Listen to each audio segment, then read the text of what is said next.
record on this computer. There we go. Ah, we're Hi. beginning another new moon ritual, and I am super stoked to be here, not just with Sarah, because, dude, you're amazing, just like all the time amazing, and the things that I've been seeing you doing and the way that you've been growing is truly inspiring to me. So thank you for all, like, really truly consistently showing up in this space. It like gives me a vision for how I hope that it grows, so And I'm holding the space for your vision. I see your vision. It's in my heart, and I'm like, I want it to grow with you. So I'm totally like, I'm amplifying the vision. I'm making it bigger. yes, I love it. I literally thought about like the witch's brew where we're just like throwing everything Yes. in and we're Yes. stirring it. Now I have somebody to stir it with me. So this is amazing that we get to create this container. And yeah, I'm truly excited to see where this goes. And feeling really grateful, which doesn't have anything to do with Thanksgiving, truly. It's another one of those holidays where I'm like, I wish they would just end it and just be like, go hang out with your extended family if you want to. Like, go see your family. Like, we need some more Yeah. go see your family days, but we don't need this. I feel like the I the mean, the false story of Thanksgiving is yeah, the too much. story we don't need, but I like the way, surprisingly, my mom has taken it. Like, she's like, I don't understand the story, and she didn't grow up here and all that. She's like, I just like that we take out a day to be thankful, and that's what I like, And she gets like, yeah, it has like twisted history and all that, and I don't process that. I can't process that. She doesn't have space for it, but she does get that, like, gratitude. I like that. I want to celebrate that. And so we have 30 people on average every year at my parents' house, and she just like wants to share her gratitude and share her bounty with all of the people. So that, I feel, really resonates. That's a good thing to celebrate. Yes. Yeah, sharing the bounty. And it's funny, I was talking to somebody about how Librans Mm-hmm. are all their love language is always just like feeding people. Mm. And I know this through a dad and a mom who are both like my model Librans. And anyway, I just have my own like anecdotal evidence, but um, it's fun when you get people together who are like that, who are like, Mm. yeah, let's just, like, eat together. Like, just let me feed you and everything, will be okay. That's why I like the Friendsgivings too Mm-hmm. that have been popping up, because then it's, for people who can't see their family or don't see their family, don't want to see their family, and they have their chosen family or they have Exactly. their soul family, and it's so much better to be able to have that space separate from this other thing that has turned into this big crazy monster. Yes, I'm with you on that. But yeah, feeling really incredible about this space. Really hoping to move forward by ooh, You're right there. I'm like, I think I need some water actually. Um let's pause while we're both getting ourselves. That I do readings and just come what may. So it sounds like you needed a little nudge, nudge. Nudges are good. All right, my messy desk here. Okay, here we go. I've got all the cards. All the cards. I also have this wonderful oracle, which is so yummy. Ooh, I love that. That sounds amazing. And then we also have the fairies. I like those. Those are cool. Well, whatever feels good for you, and I would love to start off with the actual like ritual that we're gonna do because it's already done. So all we have to do is do it together, and then we can set intentions for what we're receiving through the card reading. So let's take. I realize like we haven't settled in and grounded. We've both still been a little Yeah. kind of like. Sorry, one more thing. I just need Go to ahead. get what I wrote down. Do it, girl. It's you know, it's a fire. You know, it's a fire sign season when we're like, we're trying to be here, but we're just like, but what is up? What's over there? What's over here? What's over there? Where is anything? Who am I? Where my things are? Mm-hmm. Okay. We're not here. We're not here right now. Please leave a message. Leave a message with the refrigerator. The answering machine is busy. Mm-hmm.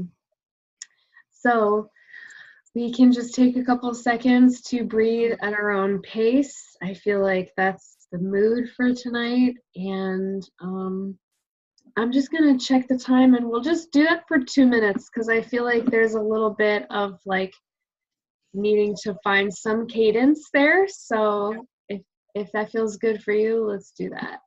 Let's do that. All right.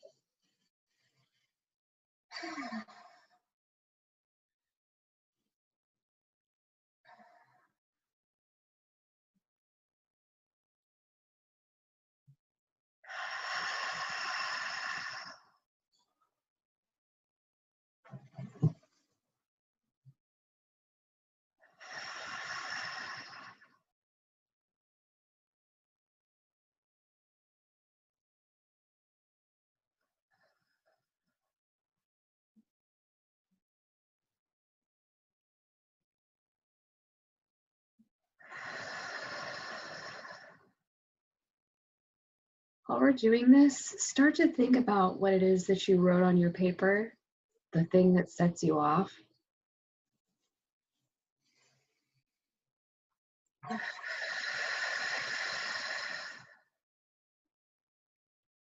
Feel into what emotions arise, what colors arise, what sensations in your body arises.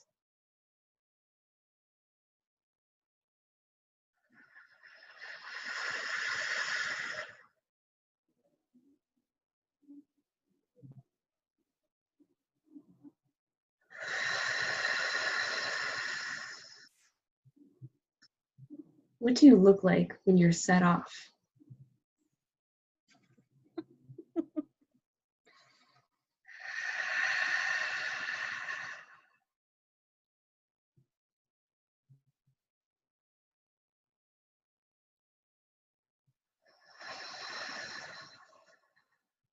What feels good about getting set off?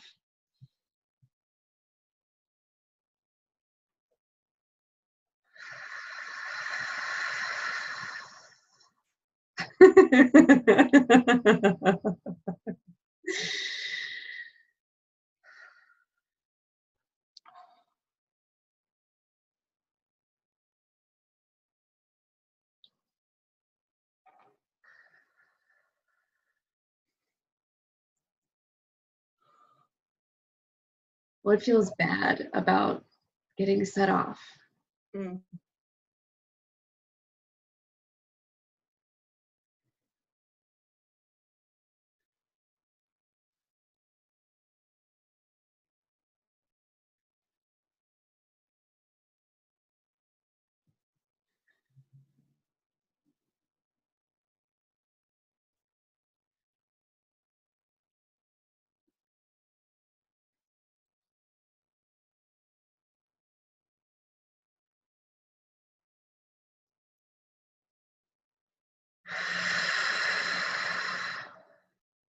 Okay, take whatever fire has been worked up in your belly and do a little rotation, just a little belly rub, a little circular belly rub to feel that energy that's been built up by what getting set off means for you and looks like for you and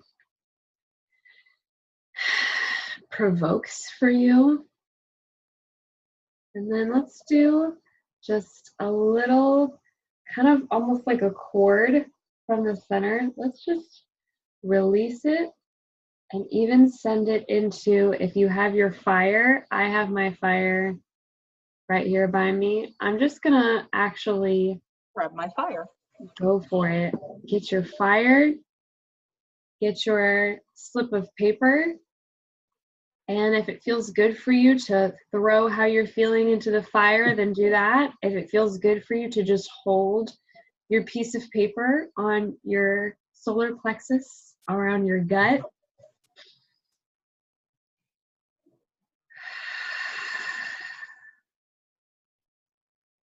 and really let your intentions be focused on releasing any holdups toward exposing and expressing your true self, any holdups that you have toward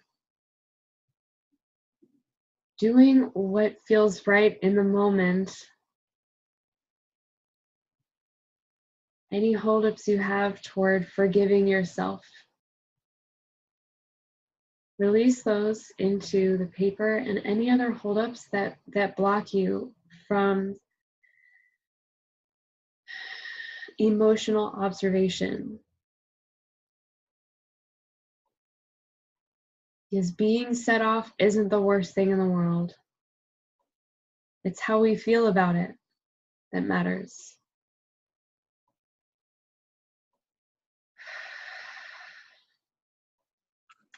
So let's take our papers and you can drop it into the fire or you can light it. You can do whatever feels good for you. You can actually scrunch mine up a little bit. Ooh, yes. Let's see. Mine is a little bit hot. It's probably It's not like gonna become a secondary use of this candle. Let's see if we can show you. And it's too bright. There's like 2 wicks in here now.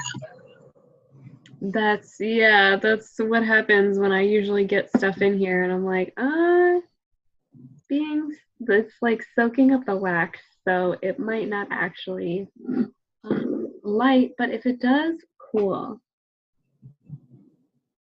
Yeah, just gonna burn merrily here.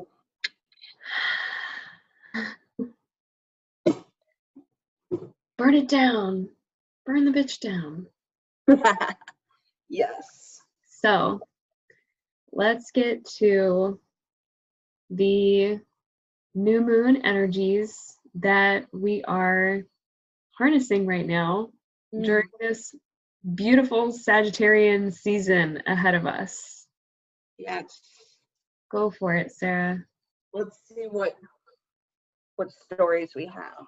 Before I even get into the cards, there was, oh yes, I remember. I was like, when we were breathing,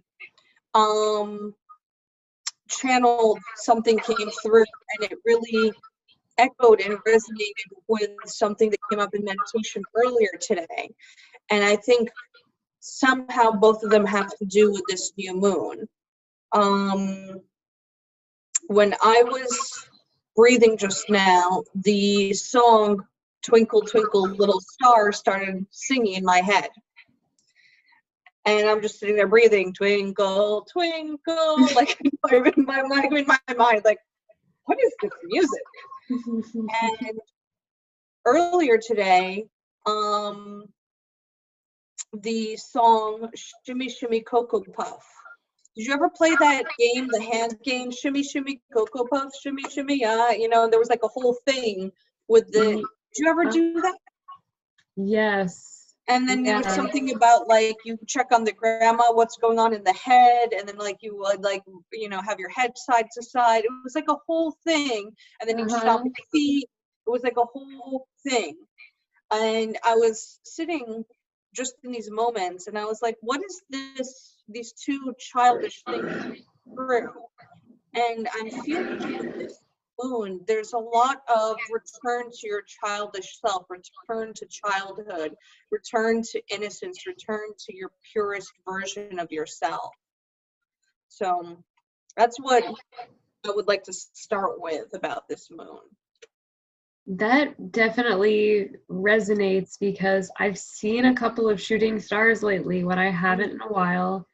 And I feel like it's also a bit Sagittarian because I kind of think of like shooting an like a star off into the sky, and it totally resonates with how this whole year of the child is wrapping up and giving us one last look, because Sagittarian energy is so childlike and is so innocent and is so like playful and gregarious, and like I just want to be friends with everybody, that it would totally make sense that this is like the best time to kind of like give our inner child that one last like, come on, you can do it. And I would even recommend, if you know people are watching the playback, to go back to things that remind you of your childhood. Is there a specific smell? Is there, you know, for me it's music. Music transports me. So for me it's like I'll make a childish playlist and I'll listen to that. A game, or play with an actual child, you know, like if you know any kids, if you have kids, play with them like you're a kid, you know. So My mom was just talking with her friend about how we may not, none of the kids may have kids, and they were like, I guess that's okay because other people have babies, so we could just go play with their babies. I'm like, that's a very, yes, return to child message. yes. Synchronized. Right. Let's see.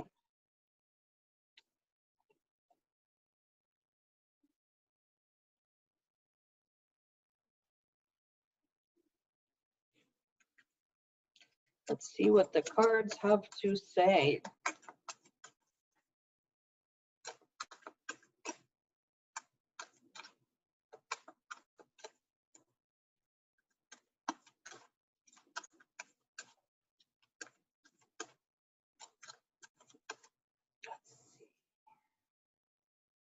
Here it is.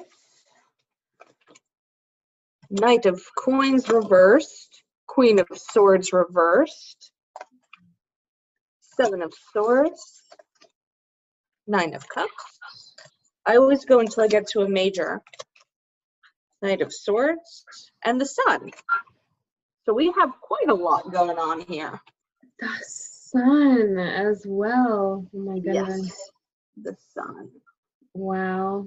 But the Sun came up reversed. And that's interesting to me because we're going into winter, so we have less sun. So that's interesting. Okay. So Knight of Coins is talking about, you know, you're always like with the knight, you're leaping into a journey. And so it's something about leaping into a new journey. And I feel like there's a blockage about that new journey. For some reason, we don't want to start. Whatever we're supposed to start now, something's still holding us back. And I feel like that also could be that Mercury is still in shadow, even though it's stationed direct. It's still in shadow. So I feel like there is something holding us back from a new project, especially if it's like a new business project. There's like this, it feels like, you know, like you want to leap, but you know, you still have your foot on safe ground and you're trying to leap into this new project, this new venture, and you're just like, but my foot needs to still be attached to something safe. And so you're not quite at the leaping point. And then we have the Queen of Swords. And the Swords is, the Queen of Swords, she's this, for some reason I thought it was the Two of Swords. It's actually the Queen. It's interesting. But the Queen of Swords is powerful intellectual energy. So when she's up, she's also upside down. She's talking about you're not using your intellectual gifts and powers. You have a strong, sharp mind, and you're not using it. You being the collective. So we're not. And like these two together, it almost feels like this you're allowing fear to cloud your sharp intellect. Like there seems to be some fog, this collective fog of fear that is keeping us from moving forward. And we have Seven of Swords also, which is about imposter syndrome. So it's time to realize that you have the gifts. Like here is right before the sun is the Knight of Swords. So we have two knights here. And the Knight of Swords is like, you do have the intellectual gifts. You don't have to shy away from them like the Queen of Swords. We have three swords here, so it's a lot of mental energy, a lot of things going on. And we also have Nine of Cups. So Nine of Cups is all the gifts and all the offerings in front of you, and you can't choose. He's got 9 of them, and he's like, I don't know. And he's also got little shot glasses in my cup. He's like 9 like huge cups and 2 shot glasses, and he's just like sitting there like, I don't know. So I feel like it's too much intellectual energy, and it's too much indecision of a fog of fear, and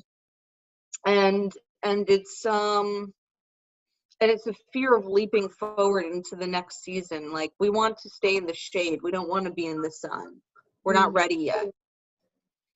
I'm curious if you have any insights and intuition and leaps coming up as I'm talking. Oh my gosh, yeah. No, that 100% resonated from the beginning to the end. I was just like, wow, yeah. I've been trying to do my wearable art business again during the holiday season, so that I can just kind of sell some of my stock, but also to motivate me to paint again because I really miss doing it. It's just kind of laborious to like get everything out, and I think I kind of smog myself when I start thinking that way, because then it just keeps me from doing anything, because it's like that's what I really want to be doing.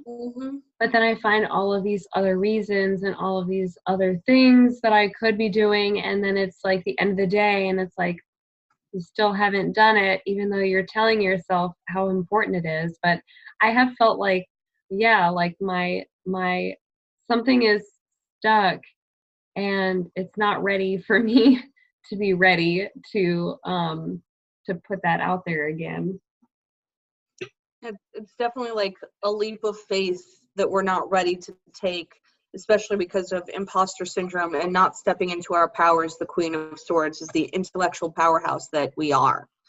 And then like also when I look at like globally what's going on in the world in terms of larger trends, I'm thinking about like how there seems to be a fog of fear, and like people seem to be in general trapped by fear, and they forget that they're smart. And it's like you don't need to believe all the things on the news and on Facebook and on Instagram. You don't need to believe everything that's out there, all these stories that are being spun.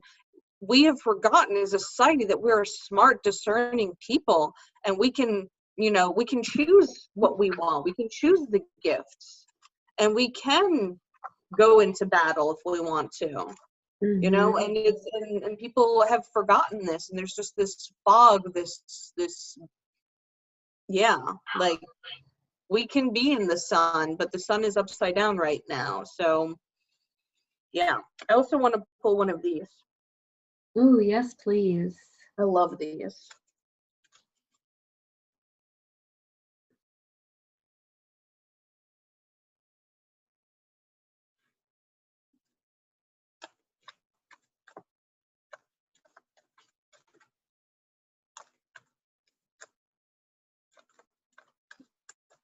These cards are joyful. They make me want to smile when I shuffle them. Mm-hmm.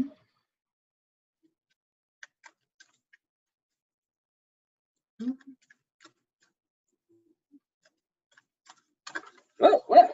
Okay. Pillar of light. Pillar of light. Wow. It says What your number is it? vibration. It doesn't have a number. Oh, okay. Your vibration is rising. You are the oracle. So I think that also speaks to what I was saying, that as in general, as a society, we've forgotten that we have power. We've forgotten that we are capable and we are discerning and we can see through the fog. We have pillar of light. A light shines through the fog, and light and the sun. You know, we have the light, we have the power, we have the discernment, and we've forgotten that. So that's what I would say about that. And I love how we started this off by talking about what sets us off, because it really resonates with like tantrums that we throw as adults when we are fighting ourselves and we're fighting what comes to us, because sometimes it is just like, just go and take a fucking nap already. Like, god damn, I know that you're an adult, but like, you sometimes have to boss yourself around and recognize it is just as simple as being hangry. It is just as simple as being so bored that you're sabotaging yourself, and you really actually need to be doing things that liven you and lighten you up. And freaking children are the most light beings, because they see, it's interesting how they see everything without the fear fog. You know, they don't have it yet, and it's only introduced when life happens and when other adults happen, and you know, when adulthood sets in and tells us that we have to be in control all the time, and we have to manage our emotions. And it's like, wouldn't it be nice to just shine your light by showing people how you really feel, how you really truly feel? Like, sometimes being set off is a good thing. Sometimes, you know, like throwing that tantrum lets other people know, like, you have permission to be upset about things. You're allowed to be upset about things. And when you have that happen, you can't just hold it. You have to release it. That's how kids stay so, like, everything just rolls off their shoulders. And as we grow up, we take things so personally because we take in impressions of what people think, and we don't have any way of expressing them. We just stop the X part. Yeah. While you're talking, so much was like rising up for me, and especially I had my coaching class last night for my certification, and in class we were talking about emotional awareness, and we talked about I like how she puts it: sad, mad, glad, and egad.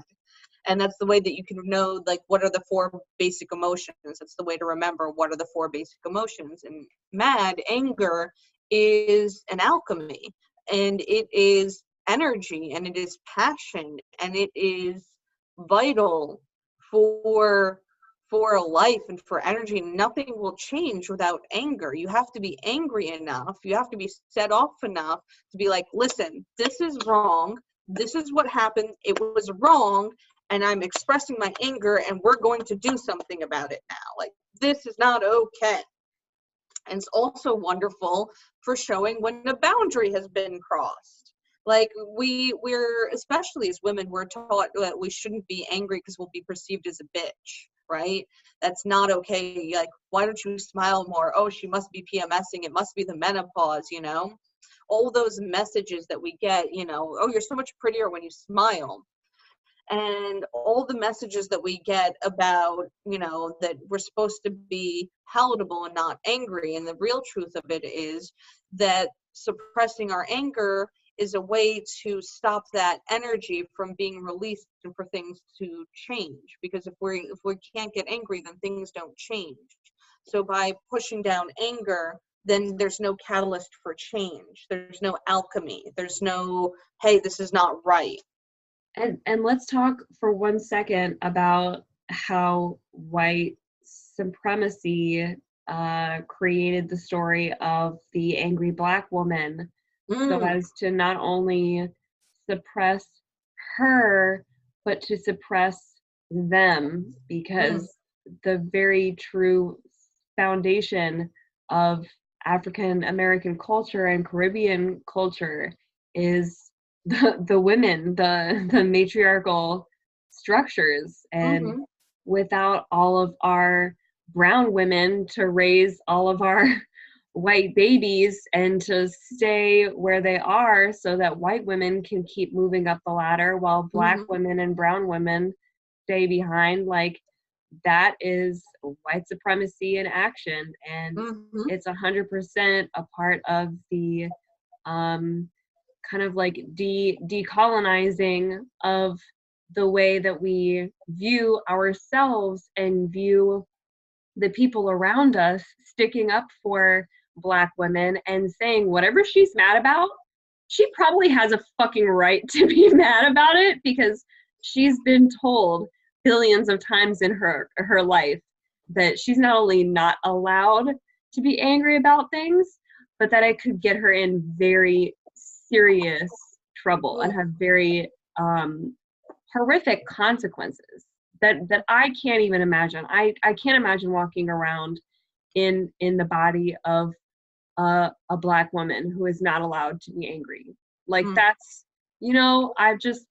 that in and of itself is like a pocket of, things that if we don't stay mad about them, if we don't experience the full range of human emotional expression, then nothing ever changes. Everything tastes like Cheerios, and we let things stay the way they are, and everybody's just constantly miserable but comfortable, comfortably miserable.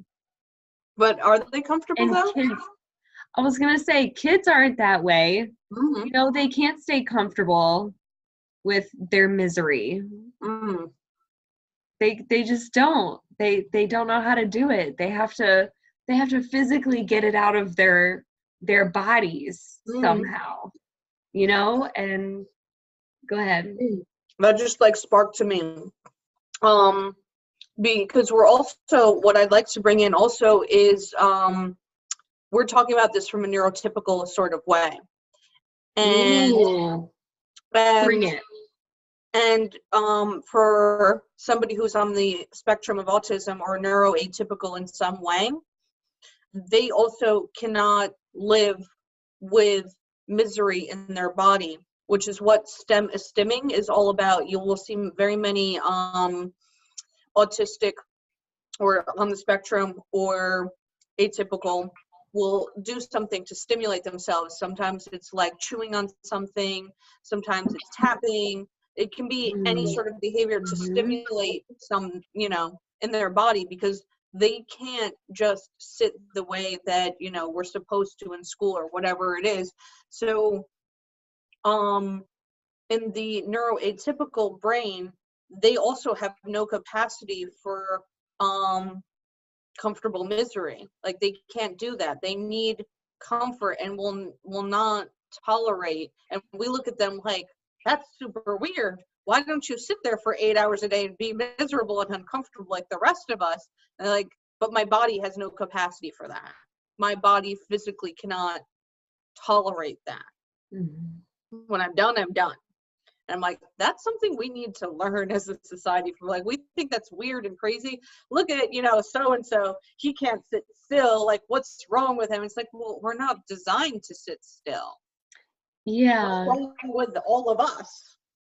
And seeing the way that other people react can help us to see how their resistance to conditioning, their resistance to like normalizing the way that we do things, normalizing work, normalizing school culture, normalizing all these things, where it made me think about one of my students who I was like, I don't think this is just ADHD. I think there's something else here, because there are other signs and yet I don't know how to diagnose them. At the same time, I feel like this person, this child needs to move and is being told all the time that they can't move and needs to, and as soon as I would get them walking outside, it's like they knew things. It's like they, they found life and they found joy. And like you said, they couldn't sit in their misery. They couldn't just sit in and with their misery. They had to kind of get it out somehow.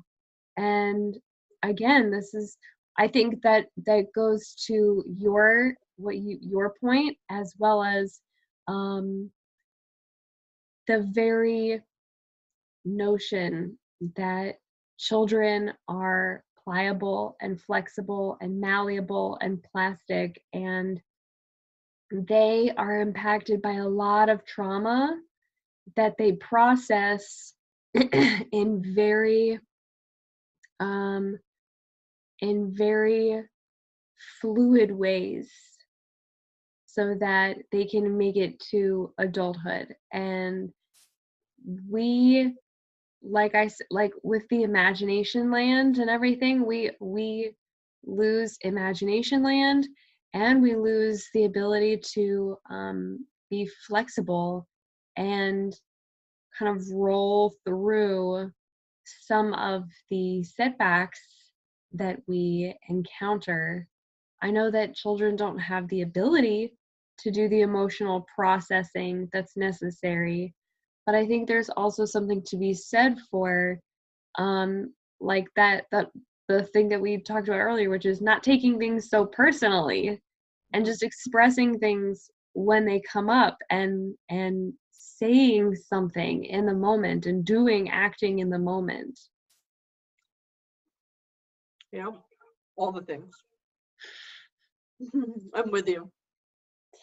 Yeah, it's been really interesting. The reading that I did on Instagram Live earlier had the ancestor card come back up, had the destruction card come up, which was kind of like, yeah, well, it was kind of like, it was the ancestors, destruction, paradox, and sacred sexuality cards. And what that meant for me is taking all of these like stories from the past, maybe from your childhood, maybe from actual ancestors who have passed on and who taught you as a child certain beliefs that now fulfill these stories that you don't really believe in and aren't don't represent your values anymore, and destroying them and and finding finding their flaws and recognizing that you can start to build on different beliefs, and not just do it from like a space where you're trying to figure out from your ancestors, like, hey, can you tell me what's wrong with my life, but just seeing the patterns that are already there and saying, if this is what I'm putting my time and my energy into, the thing that I focus on grows. So I need to refocus, and it needs to be done, I think, because it's like a fire sign season, but also simply because I think a lot of like the energy that we're holding on to is in like the lower chakras right now. Like that's the stuff that we're releasing. The sacred sexuality card was like, you need to go and do some masturbation visualization, or you need to like just open yourself like physically, spiritually, emotionally open yourself. So many thoughts there. Paradox and destruction, because the paradox of destruction is that destruction is also a rebirth. So that, just like when you said paradox and destruction, I was like, well, that makes perfect sense. Yeah. But I'm also thinking about ancestors and inherited family trauma. So what's very interesting, I find this fascinating. When a trauma happens to a person, it alters their DNA and it carries forward 4 generations. So, for example, as you were saying, Black and brown women and men who are descendants of slaves, the trauma of slavery is in their DNA. So everyone's like, oh, but that was how many hundred years ago? Why don't they get over it? And it's, well, like, because they can't, because it's in their DNA. It's physically changed them. They're carrying the trauma of their ancestors. Whatever happened to our ancestors happened to us. And the cycle perpetuates. It happens over and over. So in my maternal lineage, miscarriages are in my maternal lineage. And I have had one, my mother has had one, and back and back and back. And so this trauma not only lives in our DNA, but it repeats itself, hoping that the person who is experiencing it in this moment will change the story about it, will change how it's healed. And instead of being an open wound, it's now healed. Like, you know, the whole thing, they say this runs in my family, but now it stops here. It runs in my family, but it stops here and no further, and it doesn't carry further to generations forward after me. I'm doing the work, I'm healing the lineage, and it stops here. So we do inherit the trauma. We do have this in our bodies, physically in our bodies, but the choice of whether it goes forward or not is up to us.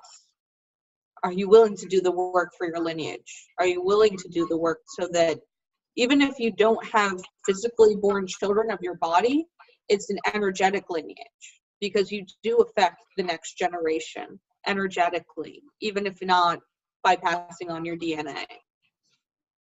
And I think you affect the 5 people that you spend the most time with, and the 5 things and the 5 places and the 5 whatever that you spend the most time directly dealing with. Because some of my friends, when they've told me about some of the trauma that they've experienced, it was already something that I had kind of felt of, like, this person has been taken advantage of a lot in their lives. And hearing their story was like, now I have a lot to process. Now I've just like revisited my own traumas again through this. Now I've like, because I'm highly sensitive and I'm an empath and I like put myself in other people's, I could, you know, like I can feel the shit there. And even if you don't have, like you said, even if you don't make babies, I actually had a friend of my aunt's say to me, you have to have babies. You and Jenna have to have, me and my sister, you have to have babies because your family is magical, after having been friends with my aunt for a while. And now that I believe her, I'm like, well, yeah, now that you say it, there is something to that, but also, you know, it's still my choice not to put that energy out there and to do something different with my energy, make a lot of other kinds of babies, like starting a business. That is going to be tinged by your experiences and your traumas, and all of that is going to be a part of building into its DNA. And I feel, yeah, very much like we have a lot of healing to do in that way, and things that you didn't even realize either, because when you were speaking, it sparked this thought of like going back on my mom's side. I've kind of already processed some of those things, and I did a sweat lodge ceremony called Inipi. I did Inipi with some beautiful people, and it was very much like a rewombing, like a rebirthing. And I did a lot of stuff with my mom's side of the family, but it's like just now I was thinking about my dad's mom and how she was labeled as an addict. And I feel like I see some addict tendencies in my dad's side, and from myself sometimes, and from my sister sometimes, and certainly there were with my brother. And I'm just like, wow, how much has that story of like Grandma passed down her addictions to us, like how much of that story and how much of like her actual physical body like being chemically altered as she was, like bearing children and dealing with her life with these children that she like wasn't really connected to ever, how much of that influenced my dad and influenced me, and so on and so forth. So yeah, really interesting like chain of thoughts there. So shall we bring it back to Sag season? Bring it back. Do you have any messages for us? Well, one of the things that came up when you did the Archer, it reminded me of an arrow has to be pulled back in order to fly forward.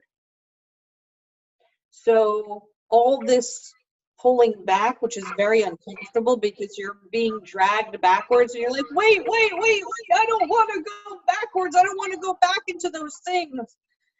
But whether it's ancestors, whether it's not ready to leap forward, like we were talking about with the Knight of Coins, whatever this, that you're being dragged backwards, and especially with that we're coming out of a retrograde, which is, about backwards energy.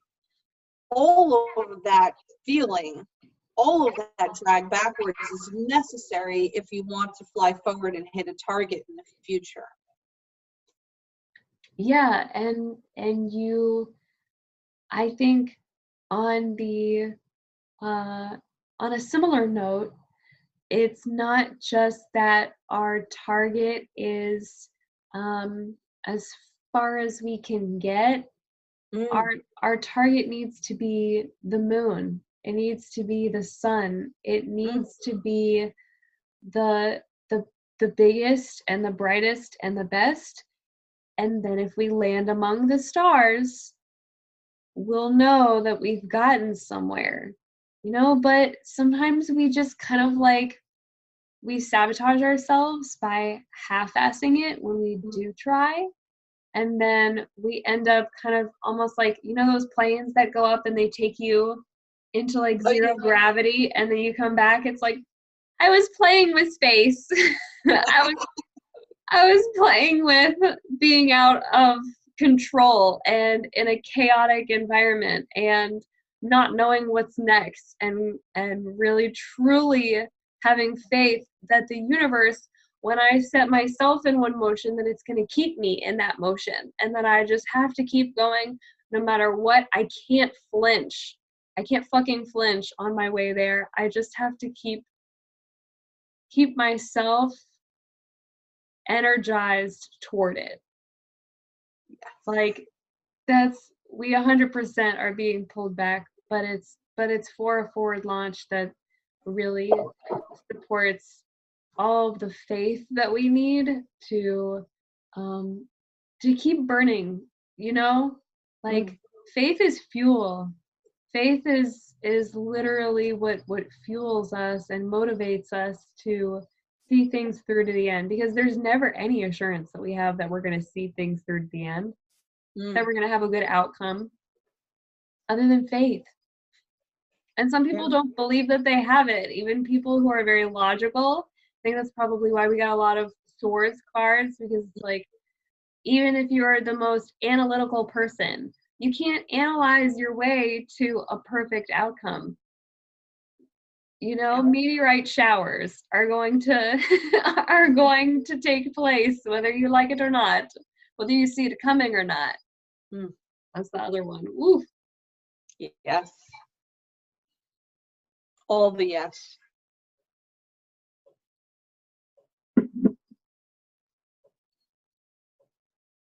This is a good time. This is a good time for us to allow ourselves to let the little sparks in our lives catch fire and really just rip that mother down.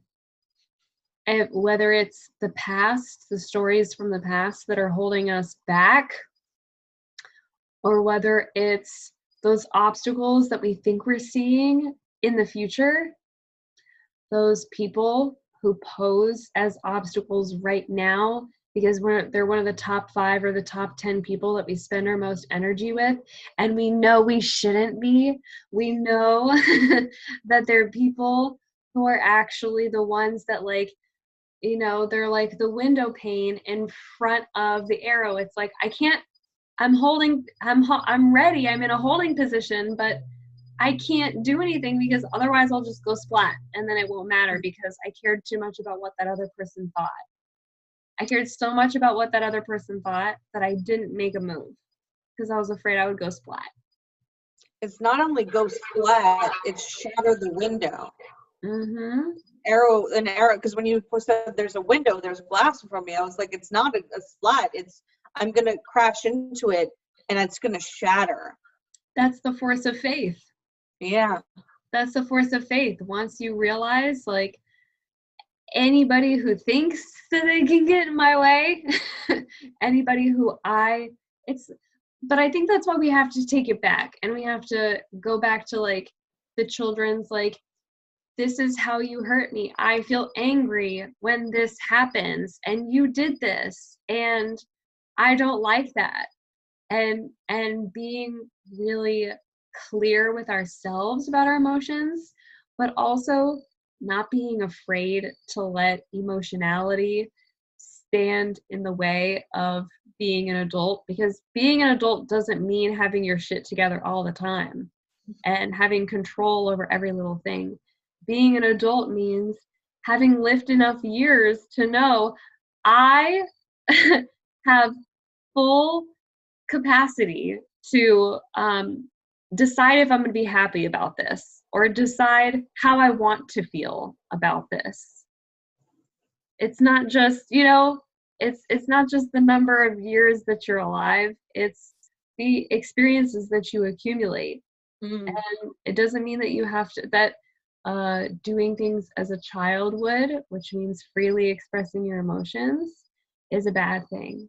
It just means that we've learned how to process what is happening in real time by the time that we are adults, and we have these expressive needs. I feel like that's all Sagittarius season is setting off for us right now, is just being observant of our own expressive needs and then letting it rip. Letting it rip, having faith that everything that's being torn down and set on fire, like burned bridges, no going back style, that it's all because it would have just been something that got in our momentum's way. And our mission's too important. Your personal purpose, your personal drive is too important because nobody else is doing exactly what you're doing. We need you. We need you to be a child again. And forgive yourself like a child would.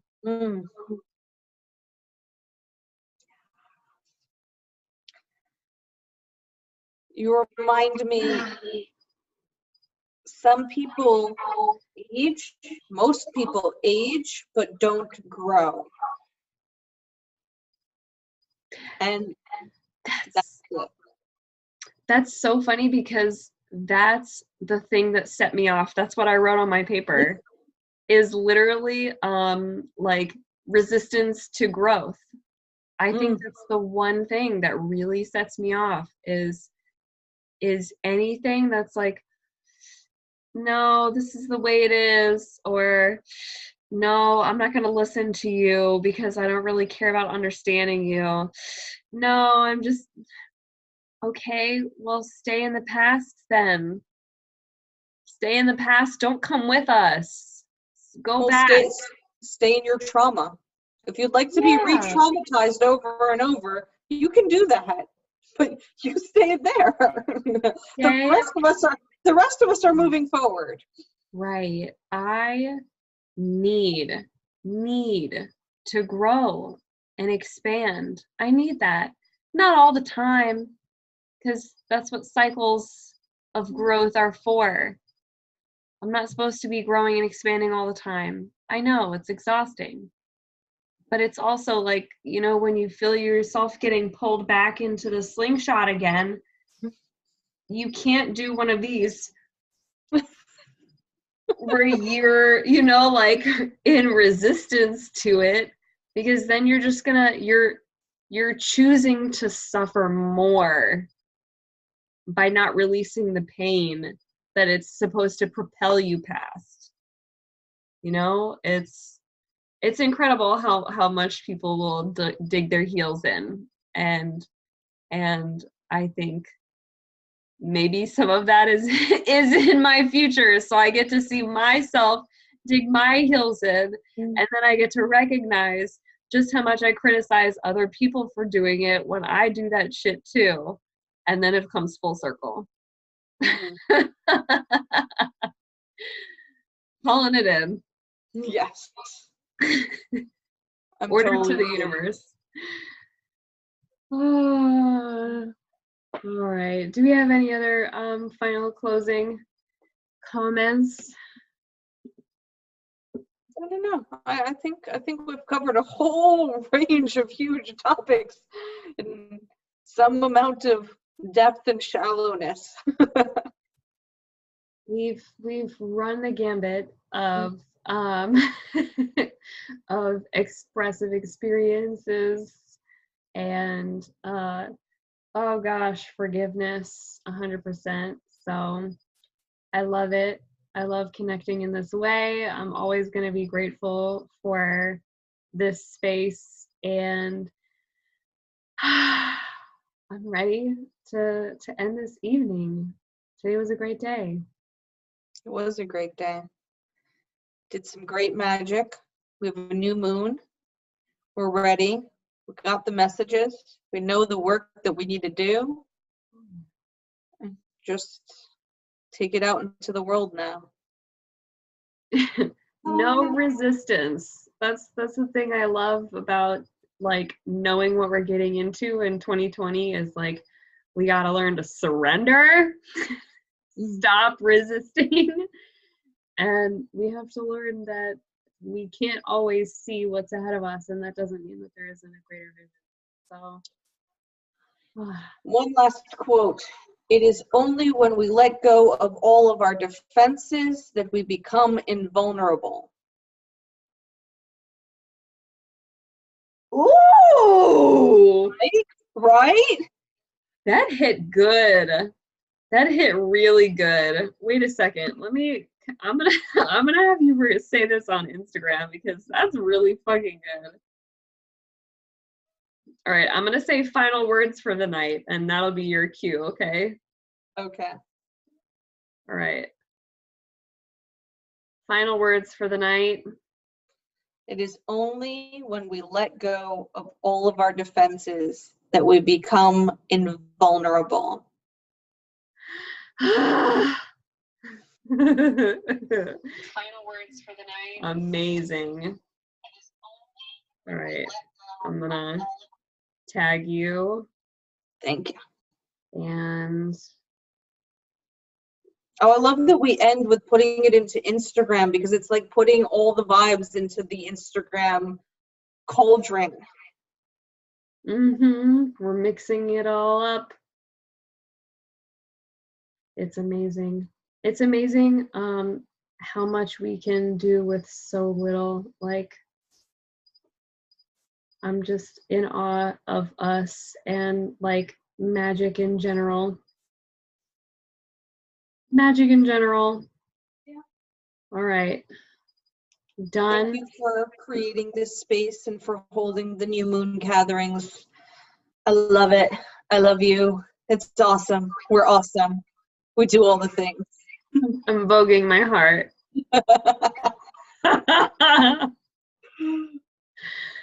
Take good care. Yeah, it's great. It's a great space in there. I love you. Thank you so much for just amplifying in this space. And I'll end it here. Have a beautiful, wonderful rest of your night. You too. See you, babe. Good night.